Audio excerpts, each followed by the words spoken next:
Thank you. Thank you, thank you, thank you. Thank you, Steve, for that introduction. And a special thanks to the 42% of you who actually applauded. I'm really excited to be here tonight with the only group of Americans with a lower approval rating than I have.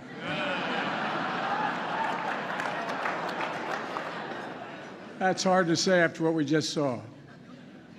This is the first time the President attended this dinner in 6 years.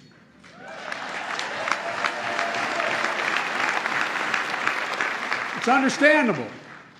We had a horrible plague, followed by 2 years of COVID.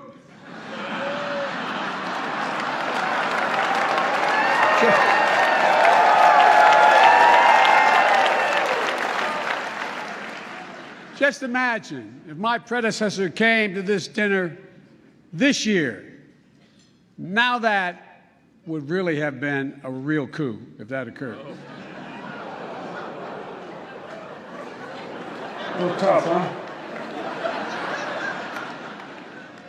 But I'm honored to be here at such an event with so much history. It was already referenced. The very first president to attend the White House Correspondents' Dinner was Calvin Coolidge in 1924. I'd just been elected to the United States Senate. I remember telling him, Cal, just be yourself. Get up there, speak from the heart. You're going to be great, kid. You're going to do it well.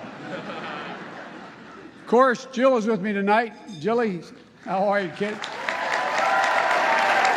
I think she's doing an incredible job as First Lady. The First Lady to continue working full-time as she does as a professor. She doesn't pay much attention to the polls. Though she did say the other day, instead of introducing myself as Jill Biden's husband, maybe I should introduce myself as her roommate. I've attended this dinner many times, but this is my first time as president. The organizers had it hard, made it pretty hard for me tonight. Although the good news is, if all goes well, I have a real shot at replacing James Corden. It was great having him over to the White House the other day, just as he announced he's leaving the show. Great performers, going out on top after 8 years in the job. Sounds just about right to me.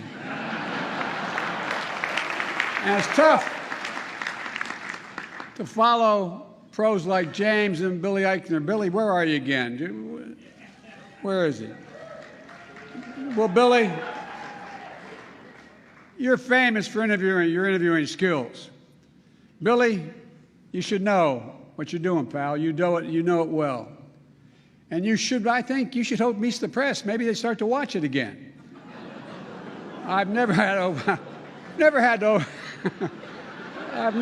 open, I'll never be invited to Meet the Press again. Anyway, never have to open before Trevor Noah. Trevor's great. When I was elected, he did a show and he called me America's new dad. Let me tell you something, pal. I'm flattered anybody would call me a new anything. You're my guy. And folks, it's been a tough few years for the country. There's one reason why it's great to be here again. Everyone at the White House is so excited. I told my grandkids and Pete Buttigieg they could stay up late and watch this show tonight.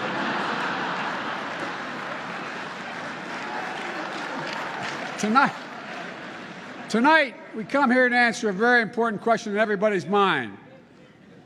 Why in the hell are we still doing this? I know there are questions about whether we should gather here tonight because of COVID. Well, we're here to show the country that we're getting through this pandemic. Plus, everyone had to prove they were fully vaccinated and boosted.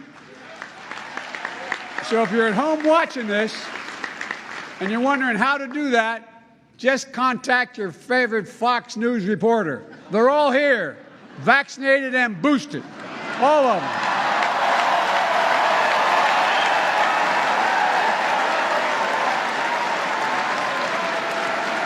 And look, Fox News, I'm really sorry your preferred candidate lost the last election. To make it up to you, I'm happy to give my chief of staff to you all so he can tell Sean Hannity what to say every day. In fact, Ron Klain is here at the CBS table, which hired Mick Mulvaney. Mick on CBS, I was stunned. I figured he'd end up on Masked Singer with Rudy. Amazing hire, guys, really quite amazing. Look, I know this is a tough town. I came to office with an ambitious agenda, and I expected it to face stiff opposition in the Senate. I just hoped it would be from Republicans. But I'm not worried about the midterms. I'm not worried about them. We may end up with more partisan gridlock, but I'm confident we can work it out during my remaining 6 years in the presidency.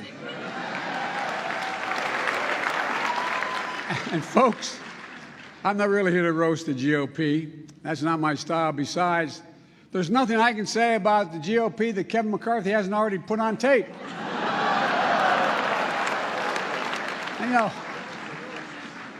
at the same time, a lot of people say the Republican Party is too extreme, too divisive, too controlled by one person. They say that's not your father's Republican Party. Ronald Reagan said, Mr. Gorbachev, tear this wall down. Today's Republicans say, tear down Mickey Mouse's house. And pretty soon they'll be storming Cinderella's castle, you can be sure of it. But Republicans seem to support one fella, some guy named Brandon. He's having a really good year, and I'm kind of happy for him.